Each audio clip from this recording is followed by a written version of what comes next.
and then kind of roll them into the Master Your Business program. So, I mean, because all of it is like, man, I'm just trying my best to help these guys get, start making some money and get out of their own way. And it's tough. Right. So how many of these guys would you say they're like all in? Like they want to grow, they want to do better, they want to change, they want to do something different. And versus how many of them are like, yeah, I've been doing this long enough. I don't need a Brian Adams to tell No, me what not to do. like none of them are at that stage because even the guys who have like 20, 30 employees, they're the ones who really come to me because they know they're stagnant, they this or that. But it's the guys who just work by themselves and maybe have a part-time helper. They kind of want it, but it's their limiting beliefs to where they think they have to do the work. They can't find any employees, and it's a vicious cycle. You can't find any employees because you don't have the money to pay the guys.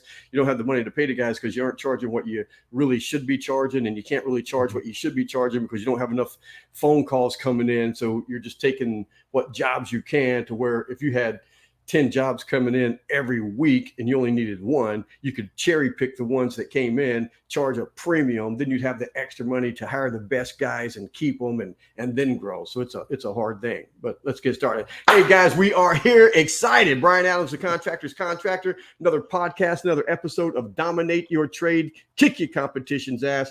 Got my big man Dave Adams in the house, not my brother, but he is my brother from another mother. Going to be talking about lessons in leadership, and this guy's been around the block. Cannot grow a business if you don't know how to lead your team. You don't know how to have that vision. Stick around. You don't want to miss this.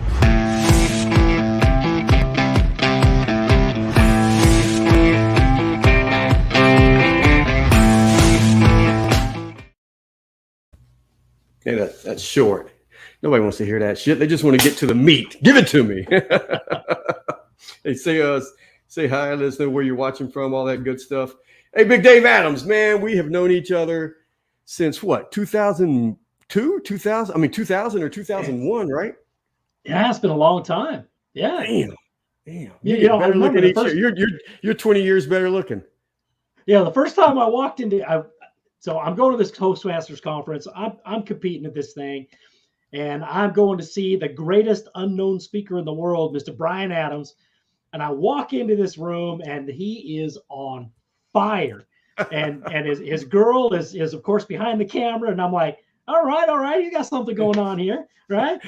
But then he started to talk, right? He started talking, and I was enthralled and on the edge of my seat from the second I walked in and started to hear your presentation. I bought everything that you had for sale that day, right? It was I remember. fantastic. Yeah. And then I was in California a short time later, I guess a year later, maybe 2 years later, for another competition. I'm like, Yep. Brian Adams. He's like, Yep. yeah, I'll come help you out. So he Yep. coached I me, and remember that. man, we had a great We had a time. And good ever time. since, we've just Hey, been do doing you fun remember stuff. that? Do you remember the title of the presentation in Ontario, where the very first one?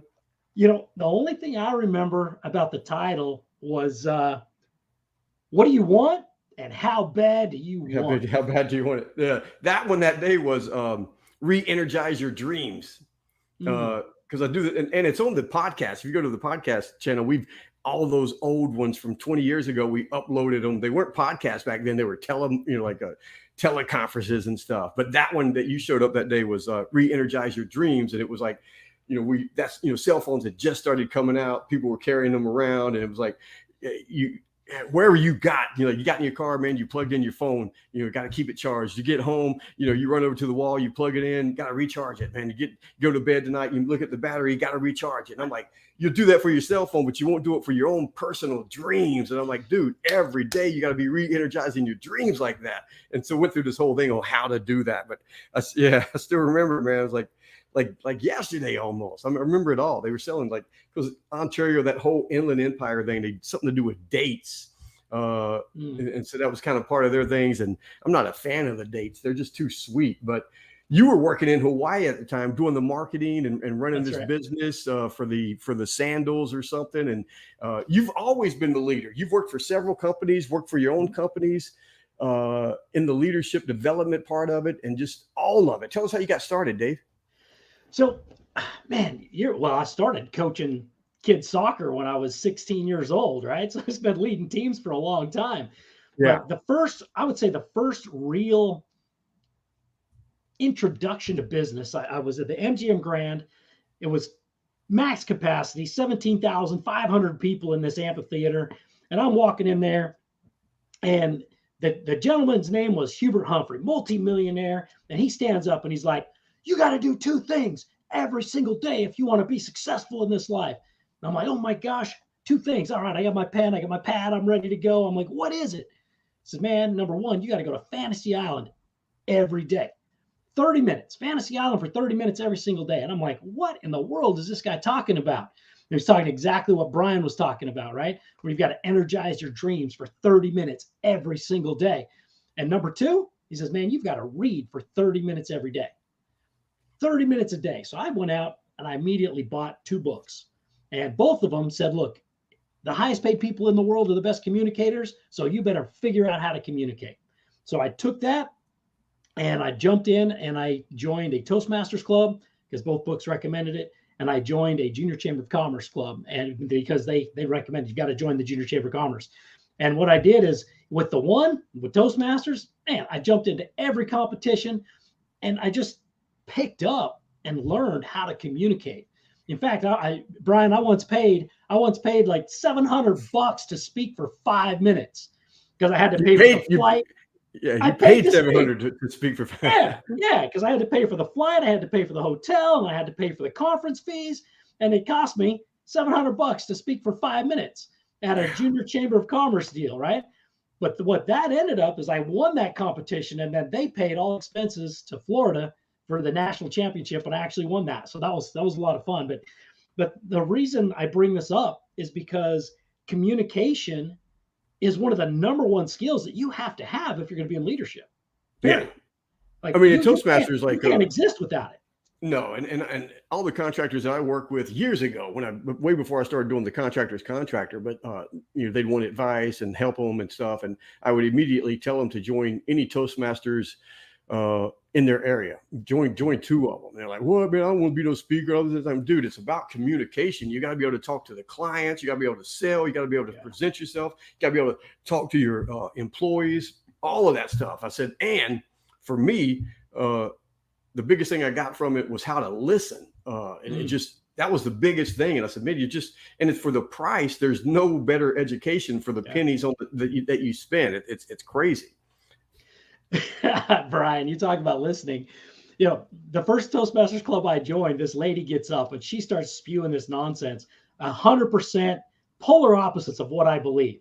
I was brought up conservative, and this lady's just going off. And I'm like, oh my gosh. So I show up the next week with a speech to counter everything that she just said, right? And a well-meaning lady afterwards, she pulls me aside. She goes, David, your job is to listen and to critique the presentation, not the content. And that right there, it's funny because the next time I listened, I just listened to the lady. Yeah. And it's like, oh my gosh, she's speaking from the heart. She really believes this crap. Yeah. But, and granted, in my own soul, I'm like, yeah, it's nonsense. But I got to respect the lady for believing so wholeheartedly about something meaningful to her. Right. Yeah, they believe it. I had to suck up that pride and learn to listen. It's made all the difference in my career. Yeah, especially as in construction is, because the man's home is his castle, but really the queen runs it. And so you got to listen to the women, but you got to listen to whoever it is like they have their vision of what they're hoping things turn out to be. And I'm telling you, over 35 years being in construction, I'm telling you, out of every 100 challenges or problems, whatever you want to call them, I'm telling you, 95% of them was probably my fault for not listening and really understanding what it is they were hoping the outcome was going to be. And I try to get that across to contractors now. It's like, man, everything is like how you present it in the beginning. You've got to y'all both have to have that same vision of what it's going to turn out like. Sometimes I'll make it way worse than it's going to be so that when it turns out great, they're like, oh man, you said it was going to be this, and this, and man, this is beautiful. Like, it's better to go that way versus to try to say it's going to be all of this beautiful. And then, they're expecting everything. And then it turns out good. And you're like, man, this is great. This is better than I thought it was. And like, but that's not what they heard. And it's funny. I'm going to back up because you said you had been teaching like soccer and all this other stuff, leader. Yeah. And so maybe you played sports, during school, and that's, and a lot of times that's where the leadership starts from, being on teams and stuff like that. So I'm reading right now a biography of Elon Musk, which is pretty funny because his first couple of companies is he had no clue how to be a leader, and the way that he talked to people, and he didn't mean anything by it. He doesn't have a lot of emotions, running through him. He's just it's all analytical, and just, it's numbers equals facts and all that stuff. So when it comes to feelings and leading people, he even admits, he goes, he didn't have a clue. He never played sports in high school, so he's never even been on a team. The first team he had was having his own business, and people are doing stuff, and he's like, "What are you, stupid? No, look, here's the answer." And he realizes now, looking back, that's probably not the best way to be a leader. But I mean, he learned from it, and that's what he says. Everything that he did in the very beginning, he learned all of those lessons, and he's made some people that they're not enemies, but they don't look at him the way he wishes they looked at him, because, they took it wrong, and he can see why they took it wrong. So he's smart enough to even admit that. But right. So let's get into the whole leadership part. I mean, you've worked for some companies, you've helped some of these company leaders go into their business and make things better. Yes. Man. And you know what I do with the contractors. That's why I wanted to get you on here. I was like, man, I want these guys to have a new perspective of what it is to be a leader, to be a visionary. It's interesting because one of the biggest issues that every company has is we go ahead, we promote our absolute best employees, and we turn them into mediocre managers, mediocre leaders at best. Why? Because we never give them the leadership skills that they need, the personal leadership skills, then to turn around and lead others. And what I mean by that is if I've got a guy who doesn't understand that he's got to be to work at 5 o'clock in the morning, and in order to do that, he's got to go to bed by 8, 9 o'clock at night, so that he gets the rest, so that he shows up fresh, so that he's got time to study, he's reading at home, he's got something that he can pour into his team. Yeah. Now all of a sudden, if he doesn't have those personal leadership skills, if you don't lead yourself well at home, you can't lead well at work. Yeah. Right. If you don't set yourself up for success, you can't lead well at work. And we don't take the time to teach these new leaders how to talk to people, the communication and leadership side of, look, this is a people business. Yeah. And for instance, and a lot of times these senior managers or the owners of companies, they're like, I got to take care of my client. I got to take care of my customer. Well, who's your customer? Oh, you think your customer is the end user, the one that's paying all the bills. No. Your customer is the guy out there that's communicating with that customer every single day. Your customer is your employee. Yeah. And you're treating your employee like dog shit, and you're wondering why he's performing so poorly, because he's going home going, you know what, I got to find something else, babe. This guy's an asshole. Yeah. Instead of giving you his hands, his heart, and his head, you're paying for his hands. You ain't getting anything else, because F you, right? And that makes sense. And that makes sense, because I tell these guys, that's the whole quote thing. It's like, if you have to be there, it's not a business, it's a job. And that's why, for me, and having you on here and talking about leadership, is because the employee is the company. And like you said, you've got to train it into them, or because the whole idea is for them to be able to run your company while you're off on vacation or spending family time and stuff. Where do they learn to train? I mean, because you're saying they're not training the employees so that they can be better leaders to the guys that are working with them. Like you have a project manager or a lead, they call him the lead guy. Who's your lead guy type of thing. But most of the time, the owner of the company doesn't even have leadership training, leadership skills. I mean, where does that guy start? He's got to start by looking in the mirror and go, whoa, wait a minute. What about nobody wants to hear that. Give us an easier answer. Okay, all right. Look in the mirror, right? Look in the mirror. Yeah. How clear are you about what you want? And if we want to talk about clarity, we also want to talk about, okay, what are the core values of my organization? What do we stand for? Why are we even in business? Because if my guys don't know what my core values are, and they don't know what the core values of the company are, how in the world can they act the way you want them to act when they're on the job? Right? When we go back to what you talked about, Brian, all the time, policies and procedures. There's a policy and procedure for everything. Well, okay. Well, how am I supposed to act when I'm on the job? How am I supposed to act when I interact with a customer? What is my demeanor supposed to be like? How am I supposed to dress? right? Mm-hmm. Are we letting our guys show up in ratty ass clothes, or we actually look like we're part of something that's amazing that we're about to do to this guy's house, or that we're going to take care of this whole project? So how do we show up matters, right? What Yeah. do we, the overall look, the feel, the way we talk, the language we use when we're on the job, right? Yeah. Are they hearing F this, F that when they walk up on the property? Or are they actually hearing some guys that are respectful, Yeah. respectful in communication, respectful in the way they look? And obviously now we're like, oh, you know what? I can trust these guys. They're going to take care of business. Yeah, let me stop you, but I don't want you to lose your train of thought. Is because Yeah. anyone listening to this video right now, whether it's live or you're watching it later on podcast, YouTube, or whatever, you need to hit pause, rewind it 2 or 3 minutes to where David just started, because everything that you just said, David, is what, because these guys are, because I'm always saying, hey, they say, oh man, I got trouble hiring guys. I say, well, send me your employee handbook. Let me take a look. No, what? I don't got. It's like, so I tell them, it's like, man, you got to treat this like a business. What's your employee handbook? Well, what do you put in it? Everything that you just said is a great start for them to put into an employee handbook. So if you don't have it, or you do have one, rewind this 5 minutes and listen to what David just started with. Everything that you just said should be in that employee handbook. You know what I mean? Absolutely. I was in a manufacturing facility not too long ago, and I was just auditing their whole process, right? And I walked in, and nobody knew me from Adam. They didn't know me. They didn't know I was coming.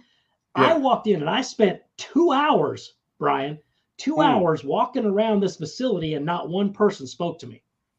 Wow. Nobody questioned why I was there. Nobody asked me what was going on. Nobody interacted with me. I did whatever I wanted. I could have sabotaged that whole place for 2 straight hours before anybody even caught up to me. Right? That's amazing. That's crazy. Yeah. That's absolutely crazy. But what I was getting to is that as I started to look at the manufacturing facility, and I walk up, and they had these little cards hanging at each station, right? These guys manufacture anything that has to do with plastics, right? But on each station, it had in detail the job description. Here's your job. Here's the procedure. This is how you do every single step of it. So if anybody new walked up and they didn't know how to do it, they could read that card and they could figure it out. Right? It's got to be that simple for people so that they can walk up and go, oh, okay, I got it. And then take over. It really does. If you ever seen the movie Philadelphia with Denzel Washington and Tom Hanks, Denzel Washington is the lawyer. But he says in the movie, he's like, no, slow down. Explain this to me like I'm a 6-year-old, and that's the way it should be. And he kind of got it from Einstein. Even Albert Einstein said, if you can't explain it to a 5 or 6-year-old, 7-year-old, to where they understand it, it's because you don't understand it well enough. And I'm paraphrasing, but it just makes sense. So you've got to just, so you're not doing it to where you're kind of putting them down, but it's just, you can't leave anything for question. And I had a hard time with that, David, when I was coming up, because I don't have any schooling, but I would be new in business. I would get to karate studio in the evening, and I'd be all frustrated with these guys that worked for me, and I'd be bitching and moaning. And with my little buddy Sergio, this little Mexican kid that was we just clicked, and but he'd be shaking his head going, man, it's your fault. Were you specific? And I couldn't even say the word specific with my North Carolina accent.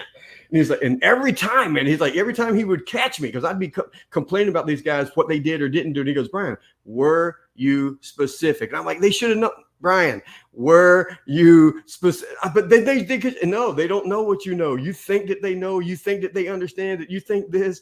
And he was like a kid at the time, like probably 18 or something by then. We met each other when he was like 14. So, and he had worked with me over the years. We kind of grown up together. So he could put me in my place and say, no, man, you think that they know, but they don't. Just because you've done it so many times, it comes natural to you, but you've got to be like extreme, like you just said, it's got to be that simplistic that there is no room for error, because they'll find it.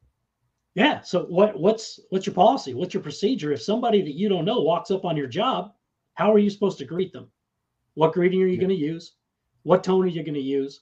How are you going to recognize them so that you know who's on the job, right? Yeah. You know what's going on. It's it seems very simple, but try to explain sometime to somebody how to make a peanut butter sandwich. You get 10 different people, explain that same process 10 different ways. Yeah. Try it sometime. Ask every one of your guys one day, hey, how do you make a peanut butter sandwich? And you just look at all the varieties of ways that you get peanut butter sandwiches. And we have to be that simplistic. Yeah. We're telling them which bread. So you said the first thing is looking in the mirror, and continue with that, like how you show up, all your stuff. Yeah. So let's talk about how we look at, you wake up in the morning and your business sucks. What does Brian always say? Well, you're the problem, right? Yeah. Because we get what we tolerate. We get the negative behavior we tolerate from our teams. We get the negative income that we tolerate for ourselves. And what do I mean by that? Well, are we taking the actions that are necessary to get the results that we're looking for? And when we do that, I hear Brian talk about all the time. Sometimes, I'm out sacrificing. I'm sacrificing this. I'm sacrificing that. I'm getting all this business. I'm sacrificing for my family. And 2 years later, you're divorced. You're wondering what the hell just happened. Well, it's because you sacrificed your family. Yeah. In the name of what? For a couple bucks, because you didn't want to write down what the policies and procedures are so that your team can run the thing and you can spend some time with your family. It's a matter of perspective. How are we going to set it up? And that's why I love what you do, Brian, is you give them the templates to make it right so that they can have a family life. And as a high performance coach, that's what I do, right? Yeah. I run in, I teach these leaders how to lead on their job so that they can also lead at home. You've got to have something to pour back into your home when you go home, or what's the point? Why are we working then? Right? Because we're working for our families. So if we're working for our families, we've got to also invest that time at home. Well, how do we do that? It's called a calendar, right? It's called a calendar. So you take everything that's important in your life and you put it on that damn calendar, and you live by the calendar. What does that mean? That means that if I have scheduled Saturday morning at 10 o'clock to be at my son's baseball game, that Saturday morning at 10 o'clock, I'm at my son's baseball game. That's what that means. It means nothing else gets scheduled over the top. That's your main priority. And if you're supposed to be at work Monday through Friday, or maybe you do work Monday through Saturday, and you're off at by 2 o'clock in the afternoon, you make damn sure you're off at 2 o'clock in the afternoon, because you've promised your family you'd be there by 2 o'clock in the afternoon, right? So they can understand and forgive us if we're working all these extra hours, if they know that the time we have scheduled with them is sacred, right? So when we're talking about personal leadership, we've got to have personal time management. We've got to have personal energy management. And what do I mean by energy? Stop eating a bunch of shit all day long, right? Start feeding your body and your mind with what the body and the mind needs to actually operate at an optimal level. You want energy? Make sure you're working out. Yeah. I know you're about to go, maybe you're about to go pound the hammer all day. I get it, but that's not your workout. No. That's in addition to your workout. So you got to workout in. Yeah, go ahead, boss. Let me interrupt and say, like, the whole calendar thing, like you said, if it's on the calendar, you're going to be there at 7, 8, 10 o'clock, you're at the baseball game, or in the afternoons with the school, or you got, like you said, like the school meetings with the teacher, or like the kids are doing something at school. You want to make sure you do that. How important is it for you as the leader to kind of instill that same thing with your employees, with your crew, and all of them, and give them the maybe some flexibility to do that same thing? Oh my gosh. So there are a couple of different ways to look at it. You have the hardliners that are like, look, I'm paying your butt, you're going to be here. Right. But what do you get with that? You get this. You get their hands. Yeah. You want to buy into their heart. You want them to buy in with their heart, and you want them to give you their mind as well. Yeah. Then we've also got to understand that, hey, they have life, they have family, and we want to give them the opportunity to spend time with their wife, their family as well. But of course, there's parameters too, right? Hey, we get this stuff done, we can get out of here when we need to get out of here. Yeah.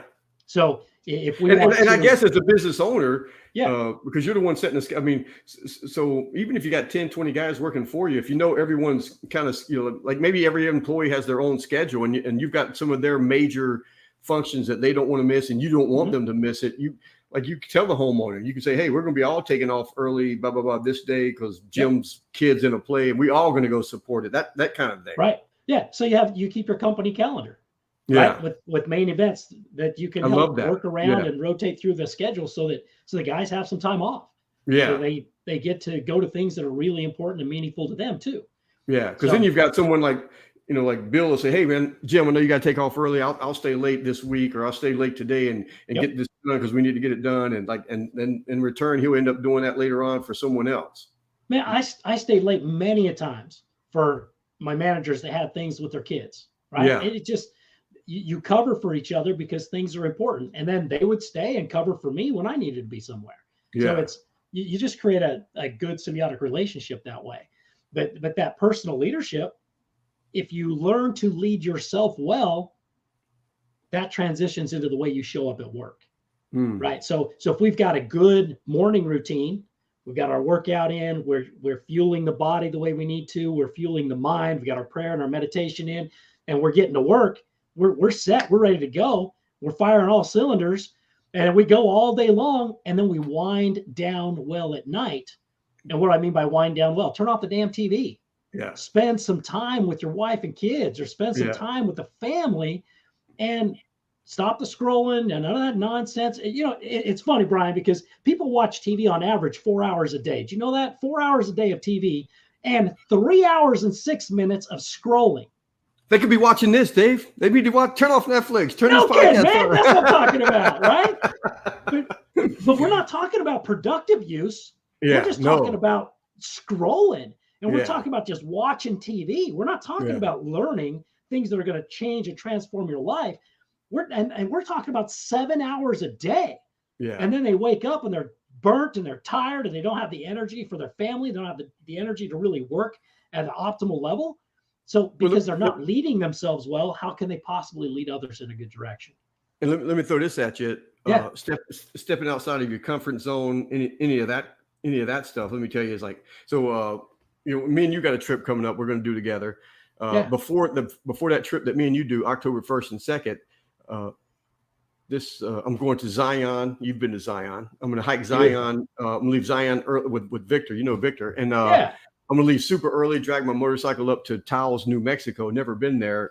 Charlie, that's watching right now, invited me to New Mexico a couple of months ago, and I couldn't make it. So I looked up what's there, and beautiful. It's just beautiful up in the mountains. So a couple of weeks ago, another buddy calls me up out of the blue and says, "Hey, man, I'm going with a couple of buddies with my motorcycle to Taos, New Mexico. You want to go?" I said, "Man, I've never heard of the place." This other dude, Charlie, told me. I said, "Of course I want to go." So I'm going there. But all of that to say this is, like, as soon as I got back from that, I had this month-long vacation plan. I was going to get down to Florida to see Patrick that's watching right now. I was going to do that whole trip that I did a couple of years ago and go down to the Florida Keys on my motorcycle. And I've had to postpone it right now. And here's why, is my daughter just turned 21, but she's going to do this play called Into the Woods. And she's done it several times, and they didn't have a woof. And so she's like, "Oh my God, I want my dad to do it. I want my dad to do it." And my wife was like, "It's probably the last time you're going to get a chance to do a play with your daughter." And I was like, I wasn't looking for a chance anyway, much less the last chance. And so, but they talked me into it, and I was like, so I had to make this little audition with the phone, the video. I said, "Send it in. If the lady says she'll use me, we'll just rearrange everything." So I don't know. My daughter's like all giddy. We went to the first rehearsal last night. So that throws a monkey wrench into it. But like you said, is I'm stepping outside of my comfort zone. I'm trying to be a leader of my family, like you said, because it kind of starts with you. How important is it to kind of step outside of your comfort zone and show your team members that you're willing to risk stuff? How do you feel about that? Man, you have to, because if you want your team to take chances, you have to take chances.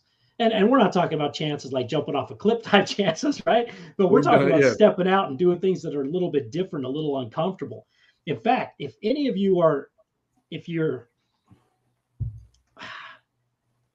have fears that really overtake you a lot, I highly recommend this right here. Thick Face, Black Heart. Black Heart. Yeah, you ever read that? I have not.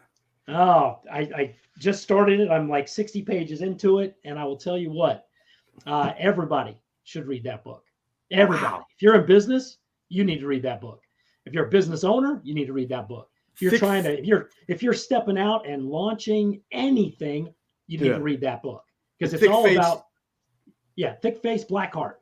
Thick Face, Black Heart. Yep. Because what were you saying? It's all about what?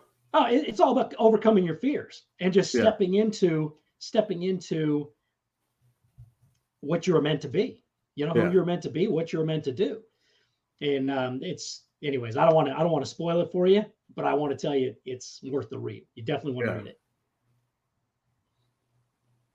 But let's go back to personal leadership. And when we're talking about a clarity of what you really want, a lot of guys are like, well, I need balance. I need balance in my life. It's not about balance. Remember, it's not balance that we're looking for. What we're looking for is harmony. And harmony is different than balance, right? You look at your symphony. You've got percussion. You have the strings. You have the horns. You have the piano. You have the guitar sometimes. All of them are playing something different. They're all playing at a different tempo. They're all playing at a different pitch and so forth. Different. All of it's different, but when you put it all together, damn, it sounds good, right? Yeah, yeah. And it's the same thing with our life. We have all of these different areas of our lives, and sometimes business is going to be a little out of balance, but at the same time, we keep it in harmony with the family. How? Communication. And then sometimes family becomes more important than business, but we keep it in perspective through communication, right? And then we've got, maybe it's civic duties that we're involved with, and then it's something else over here. The idea here is that we're all juggling these glass balls and plastic balls. We just have to make sure that we remember which ones are plastic, which ones are glass, and we never drop the glass balls, right? And that's where that personal leadership comes in. The calendar is vital to making that happen, because when you pull out that calendar and you start to set boundaries with people and teach people how to work with you, now all of a sudden they know that you're not getting on, you need on my calendar. You're not getting on my calendar for 30 days. Yeah. Right. Because my 30-day calendar is set. However, that next week, because we'll add 1 week at a time, that next week you could get on the calendar, but we have to train people that they don't get to come in and give me their emergency and want me to take care of it right now. No. Yeah. It's like, don't put that monkey on my back. Yeah. That's right.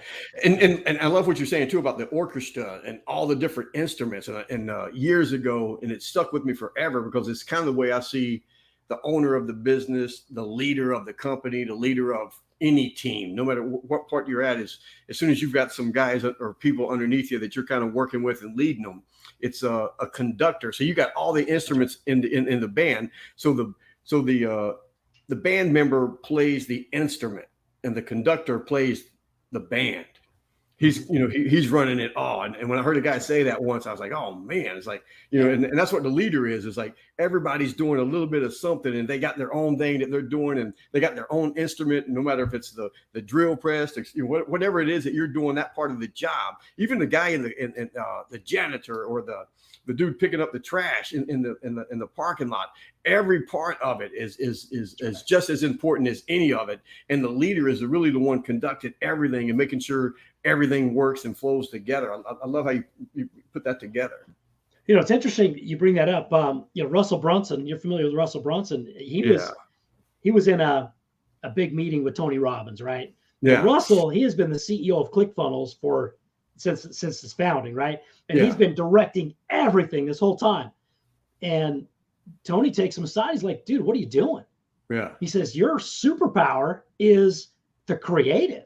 Yeah. You're so busy doing all this that you're leaving all your creativity on the table. You're not getting it out to the world.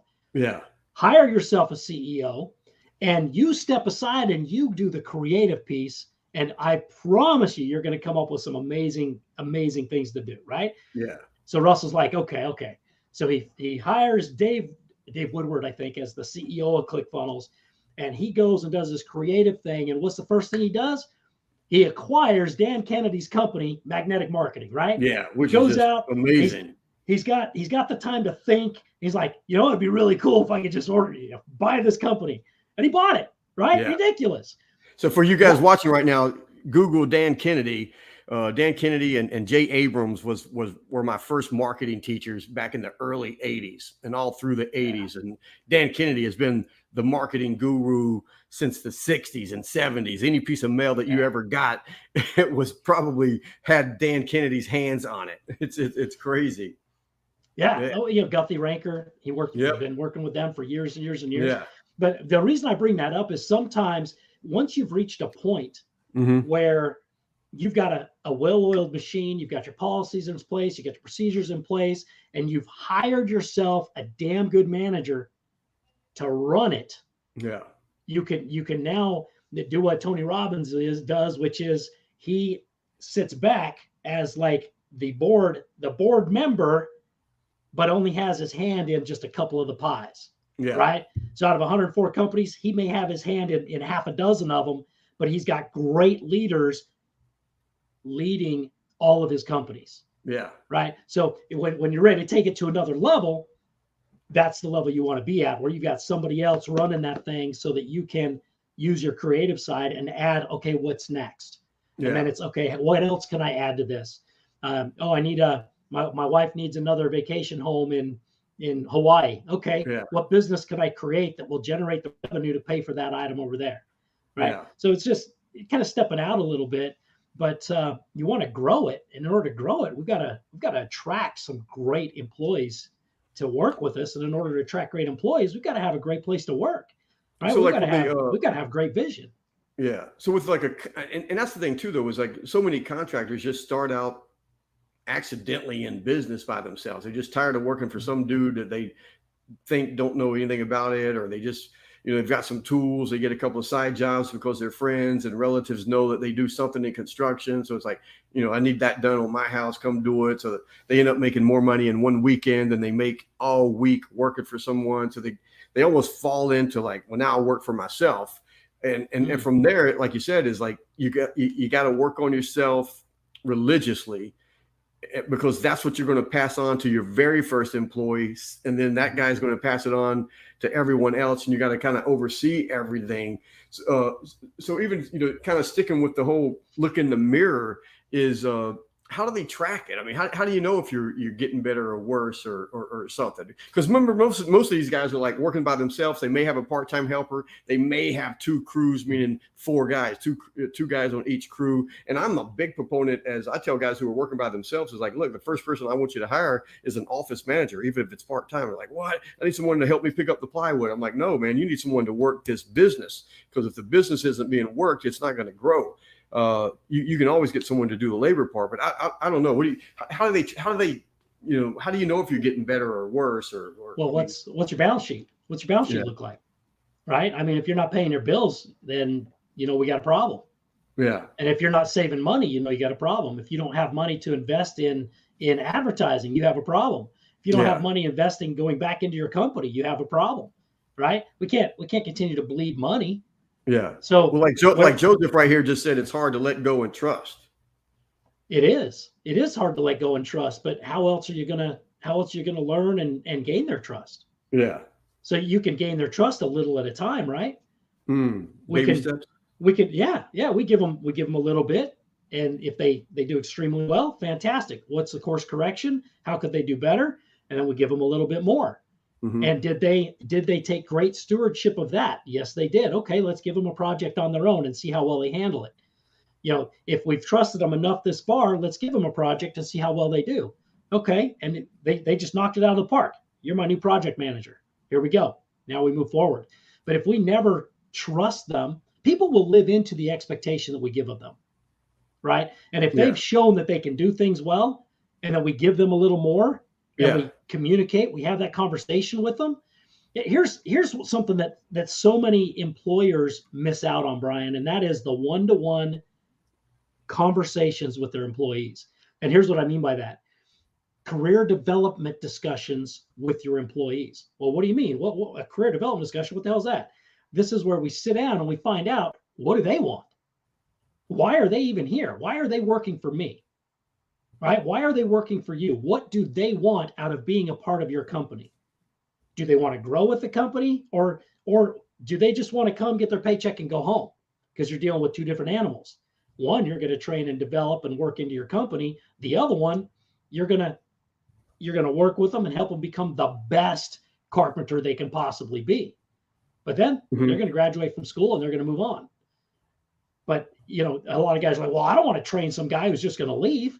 Well, I got a bigger problem for you. What if you don't train them and they stay? Yeah.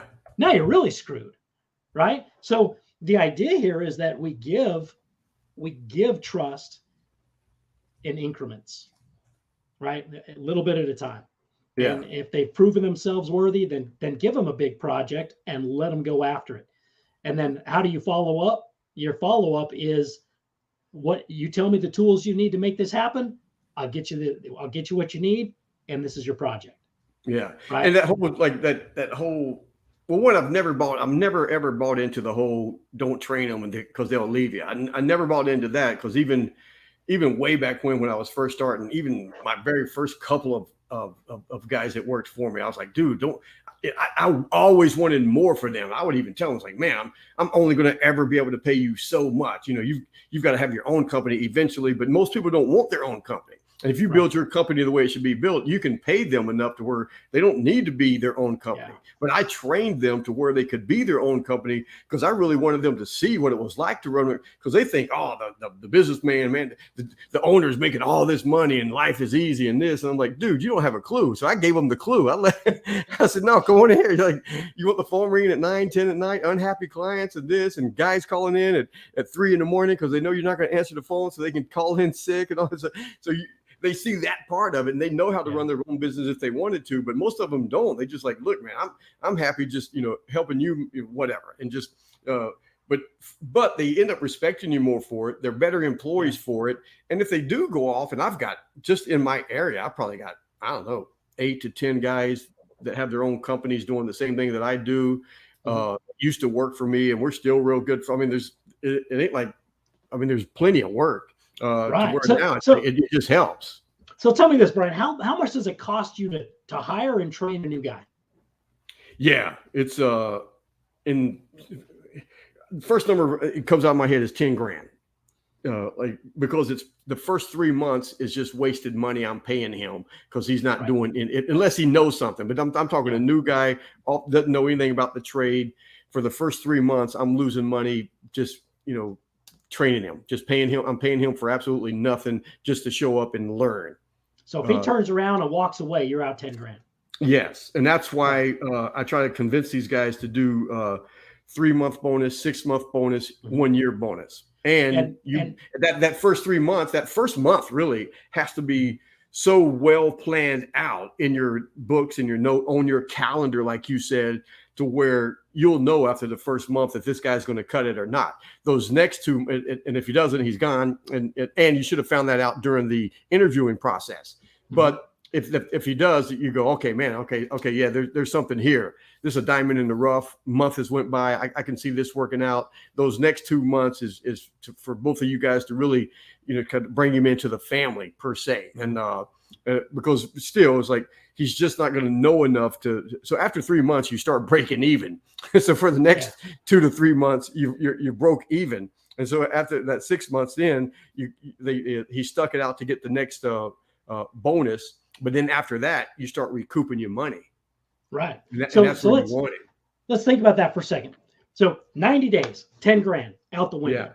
Yeah. So typically you're spending a lot more time with them in the beginning. But the question I would have is, did we sit down with them and have the career development discussion on the first day? What do you actually want out of this? Not just here, but what are your goals in life? It's not just work goals. It's what do you want out of life? Because I'm learning, I'm getting to know you, and I'm getting to know how can I now help you achieve those goals as your employer, as your boss, as your friend, right? So I'm gonna learn those things. How often should I meet with that new employee? Now, granted, I'm touching base every day, but how often should I actually sit down and have a one-on-one conversation with that employee, being that they're brand new? Every single week. Every week, you're going to sit down and you're going to have a conversation for an hour. And what are we going to talk about? We're talking about the career development discussion. We're talking about their skills development. We're talking about what they're doing well, where they need to improve, and what I expect from them moving forward. And they know they're going to meet with me every week. And if they know they're meeting with me every week, they're going to make those improvements because they don't want to let you down. But we don't want to invest that time because we want to go swing a damn hammer. Yeah. No. We want to invest the time so we don't have to swing the hammer. Yeah. Right. And I hope you guys watching this are getting this, because everything that you just said, Dave, is what they need to hear, what they need to be doing, because so often these guys are just, yelling at everybody that they know, hey man, I need some help. Send somebody over here. Well, that's wrong in the beginning anyway. But if you get past all of that, they're just yelling stuff at somebody, hoping they pick it up, hoping they watch and learn, or they don't have any direction, any clue of what's expected out of them or anything, to where 2 months into it, the guy either doesn't come back, or the business owner is so freaking frustrated with him, he fires him. And I'm like, dude, you had someone that show up for 2 months and you fired him? Ask anybody online and they're going to tell you, I just need someone to show up. You had someone that would show, what the hell? And he's like, well, he didn't do that. And I was like, what? Did you tell him? Did you do this? It goes back to that little Mexican buddy of mine, Sergio, saying, dude, be specific. They don't know unless you tell them. I love so I'm hoping the guys watching this right now is getting this. Well, the training is in the details, right? And if we're going to teach them to be a part of our company, where do we reinforce our policies? Where do we reinforce our procedures? Where do we reinforce what our core beliefs are as a company in those meetings? Hey, here's what I noticed. When our client came in the vicinity, you didn't even talk to him. You kind of looked down and rolled your eyes at him. We don't do that. We don't pull that shit here, right? Yeah. This is how we act. When when the client comes in, man, we are respectful. We give them attention. We talk to them. We do whatever we need to do, answer their questions, and get them on their way. Whatever it is that you've worked out for your organization. But the last thing we want to do is ignore them, right? But how do they know? Because we pull them aside and we talk to them. You invest the time. It's worth, again, the scientific studies show that it's worth a 33% increase in productivity. Taking that extra time with these employees. That's a lot. Let me ask you this, because man, we're already at 4:45. That's crazy. It seems like it's been 5 minutes. Let me ask you this. Yeah. Because I'm a lead by example guy. I don't know if it's good, bad, or ugly. Even with the contractor's contractor, everything that I'm sharing on YouTube and everything else is like all my marketing, all of it is like, I don't do it for someone else, or I don't ask someone else to do it if I haven't done it. And I've been in this business over 35 years, so I've pretty much done it all. I made enough mistakes that these guys don't need to do it. Same way on the job site. It's like every one of these guys, they'll go to war with me, because when I say unload the truck, I'm unloading the truck. When I say let's do it, I'm doing it. Yes. But a lot of guys aren't in my position. Maybe they haven't done it, or maybe I don't know.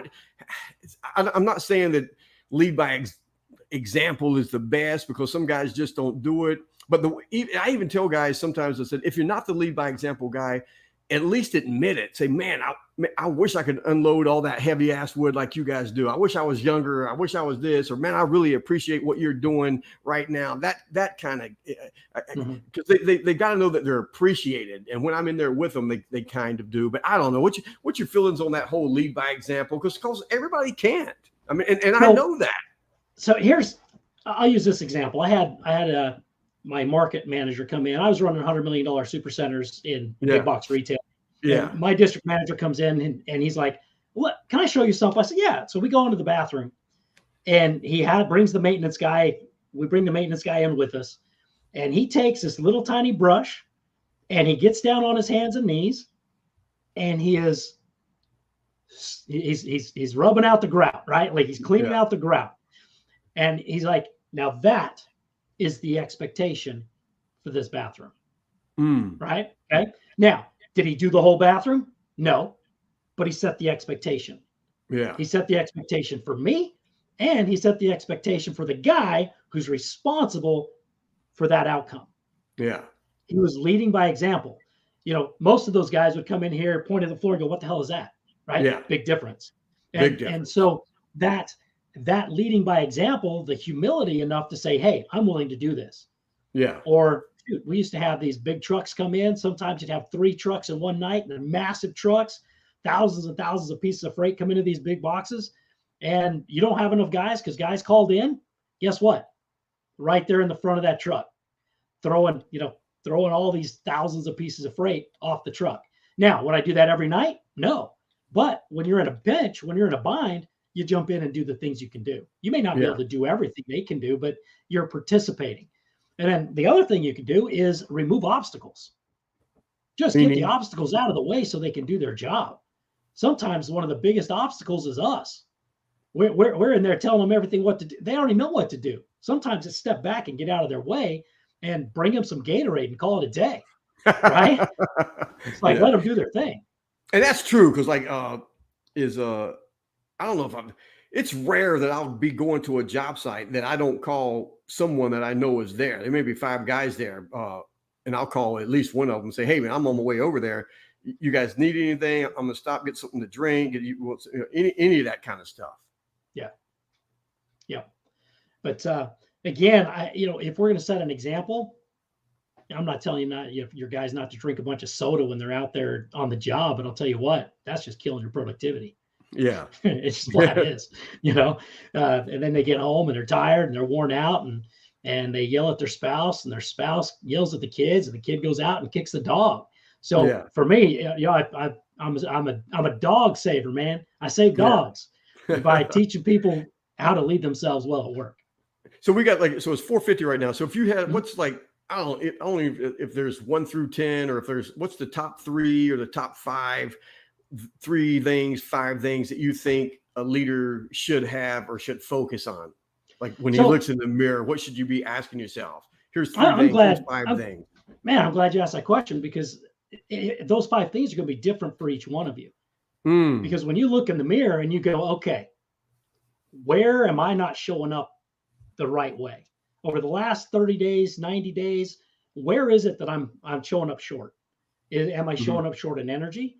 Am I showing up short in my leadership skills? Is it my communication skills? Is it my marketing skills? Where am I showing up short? And if you're showing, let's say you don't know shit about marketing. Well, that's why you hire Brian. But on the other side of that is if you don't know anything about marketing, you've got to study marketing. Yeah. So you have to put in your schedule time to study so that you can learn that piece of the business. Yeah. Now, maybe that's not it. Maybe for you, it's, hey, I'm just an asshole and I need to figure out how not to be one. To be less of an asshole. And if that's what you've got to focus on, where focus goes, as Tony says, energy flows, right? So if we want to change who that individual is that's showing up every day, now we've got to work on changing our identity. Now, I'm not an asshole. What I am is I'm a firm but fair boss, right? So if I'm firm and fair, everything's consistent. I'm going to call you out when I need to call you out, but I'm also going to praise you when you've done something right? So I can change the dynamic by changing myself. You want to show up as a better leader? Well, maybe you could start by reading a book on leadership. Or if you're, let's say you're really struggling to get out of bed every morning. Maybe that's what you're really struggling with is, oh my gosh, I really don't want to go to work again today because this sucks. I'm sick and tired of this crap. Well, now we got to raise your necessity. Why are you getting out of bed every morning? Is it for your family? What is it that's truly driving you to do this thing? And if you don't have that vision on your wall where you're standing in front of it going, oh yeah, that's why I'm waking up. I'm waking up because I'm going to do that. And I'm going to do that. And I'm taking my wife here. And I'm taking my family there. And we're going to do this. Or we're building this dream home. We're doing this over here. If you're not looking at that every single day, like we talked about in the beginning, going to Fantasy Island, or talking about what you're talking about, Brian, where we're revisiting that dream every single morning. Then you're not going to show up with the necessity to do it. Hey, Charlie said this is the best AA meeting he's ever been to, and I thought he was an alcoholic, but he said he meant Adams and Adams. And Daniel said he doesn't ask anyone to do anything that he can't do himself or won't least help do himself. Yeah. It really comes down to if we will review ourselves, Brian, if we'll take a good look within every week, at the end of the week, where did I show up really strong? So I'll tell you a couple of habits that I recommend for everybody, Brian, is number 1, record top 3 wins every day. Where did you just knock it out of the park today? Top 3. Every single day. Every day. Before you go to bed, after dinner, something like that, somewhere. Write it down, put it in your journal. Yep, absolutely. Top 3 wins. What did I do well today? Because if I did these 3 things well, guess what? It's never far from out of reach right here, Dave. That's right. That's right. And then the second thing I recommend you do, because you're in leadership, is you've got to record your story-worthy moment every day. What are you talking about, David? Well, I learned this from Matthew Dix. He says, look, if you're gonna lead anybody, you've got to have a story file to draw from so that you can make your points when you're presenting to your guys. You have something to say. So you record a story-worthy moment every day. Well, what's that story-worthy moment? I don't know. It's going to be different for everybody. But it could be the fact that I had a a one-to-one meeting with a lady the other day, and she launched into how she thought Tony Robbins was immoral because he charged people so much money for all of his programs and everything. And I just, for the life of me, I couldn't figure out where this lady was coming from, because I'm like, he has a moral obligation to share it. Yeah. And then I was talking to my future son-in-law, and he's like, David, she is coming from the perspective of a customer who has been burned repeatedly by people. And you are coming from the perspective of a business owner who just has the heart to give and to serve, and that you have a moral obligation to get it out there, right? So will I use that story sometime to make a point? I certainly will. But that was my story-worthy moment from last week, Friday, right? So the idea here is that as we record them, the story-worthy moments, and we can go back through them when we're going to give a presentation. We're like, oh, I can use that one, and I can use that one. Oh, this actually makes the point I wanted to make with my new employee here, and I'll use it there. And this is, again, where we're thinking through, what conversations am I going to have with my guys today? Mm-hmm. What emotion am I going to bring to the workplace today? Like, if I'm out on the job, what do I want those guys to feel? What do I want them to think? What do I want them to do? And how can I facilitate that by the way I show up? Yeah, I love that. I love that. Hey, Joseph says, and I'm sure other people are asking too, is like, how can they reach out to you? How can they find more about Dave Adams? They can, you know what? They can seek me out. They can DM me. I'm David Adams Speaks on Facebook. I do live every day. David Adams Speaks. Yeah, David Adams Speaks on Facebook. I'm in the process of creating my funnel, with that has all my stuff on it. So that'll happen here very shortly. But David Adams Speaks on Facebook. And a lot of what we've talked about here, I've done lives over the last 2 weeks that actually go into great detail about some of these topics we talked about today. So you could watch those and actually get a lot of value out of it. And it's like 4:57. That's crazy. Does it feel like it's been an hour, Dave? Oh, no, man. Not even close. Hey, when these people are enjoying this conversation, they should see us when we're in the room together. It's right? Too much fun. The electricity is like bouncing off the friggin' walls. It's nuts. Well, and Brian, for so long. I love the fact that you reached out, Brian. And the interesting thing for this gentleman is that he asked me, he says, "Is there anything you want me to ask you?" And I'm like, No, I don't want to pre-script any of this stuff. What I want is you to let's just talk. Because when we talk, it just seems to flow a lot better that way. Yeah. Before we get out of here, is there anything else that you may think of that you think you kind of want to share with these guys? We're redneck contractors, man. We just we're in the ditches every day. It's one day at a time. Yeah. One day at a time. But the idea is that you touch base with the future every single day. And don't get me wrong, you did some stuff yesterday and a few months ago that was probably pretty stupid. But guess what? We learned the lesson from it. We bring the lesson to today, and we don't go back there. We're not focused on the past. We're not focused on any of the crap that happened before. Today's the new day. We live today, right? So we touch base with the future. We know where we're going, and we can only focus on one thing, and that is what I'm doing right now. Be fully present. So, and it's interesting. I'll sum it up with this. I was asking my mom, I'm like, come on, who's your favorite kid? Right? Who's your favorite child? And she's like, I'm like, because I know it's me. Yeah. She's like, no. She said, David, it's the child I'm with at the time. Yeah. Right. And that's what the advice I would give you is that just be very present with whomever you're with at the time. And whatever you've decided, this is what I'm going to do in this time block. That's what you're going to do in that time block. Focus on it, stay focused, which means you're not checking your phone. You're not doing anything else. You're doing this thing for this block of time. Then take a break, you get some oxygen, get some water. And then it's like, okay, what's next on my agenda? Okay, I'm doing this for the next hour. Focus on that for the next hour. Yeah. You will get so much more done that way. Yeah, let me kind of end it with this, I guess, is me and Dave both are freaking workout like with the crazy CrossFit. Dave way more than me, but so I've been in martial arts for 35 years. So we do step drags, we do lunges forever. I mean, I don't know, 1 million lunges in my lifetime. We hadn't done them at CrossFit for a while. And about a month, 2 months ago, we're doing them and they're freaking killing me. And I'm thinking to myself, I've done over 1 million lunges. I've been doing lunges for 35 years and I don't get any credit for those damn things. The only ones that matter are the ones I'm doing right freaking now. I'm like, they should be easier. Come on. I'm looking around at everybody else going, no, man, I deserve something for this. I'm just like, nope. It's like, it's like, you get rewarded today, what you did yesterday and last week, but the stuff that you did years ago, man, that's so years ago, man. That's so yesterday. It's like, you've got to stay in the present. It's like, you've got to be planting new seeds every freaking day. Every day. And like, and my friend and mentor Jim Rohn would say, is like, don't ask me for a why. I wouldn't sign up for that class. It doesn't matter why. It's one of the laws of the universe. Every day you got to be planting new seeds for tomorrow. And it ain't fair. Fair is where you go see the pigs. It ain't fair. It ain't supposed to be fair. It's crazy, but it's like, yeah, man, it's like, it's frustrating, but it's just the way it is. It's just the way it is.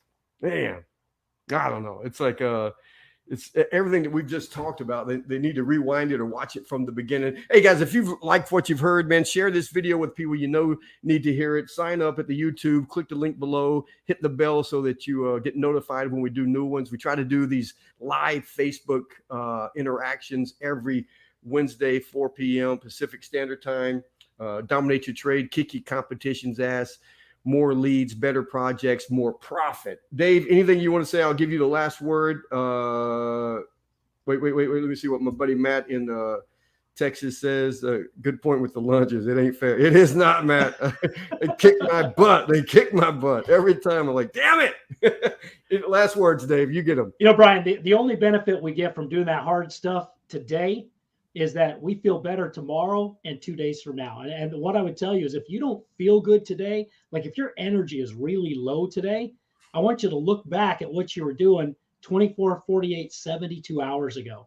If you didn't get at least 7 hours of sleep, if you were eating garbage and you weren't eating your greens and you weren't taking the supplements that you need to take, and you weren't exercising, that's why you feel like garbage right now. Right. So just remember, you're 72 hours out.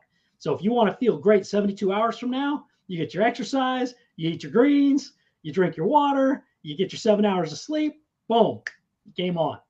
And a lot of people think, I can't do that. I will never be successful if I only sleep, if I sleep 7 to 8 hours a night. Well, I'll tell you that every single sleep study that has ever been done in the last 50 years tell you that you are way more productive if you have 7 to 8 hours of sleep a night. So I'm trying to do you a favor. I'm trying to get you a little more time in the sack, gentlemen. Right? That's so it. Spend a little bit more time there. All right, man. It's like no one to blame but yourself, ladies and gentlemen. No, you don't want to hear that, but hope you guys have loved this and enjoyed it as much as we have. Till next week. Bye-bye.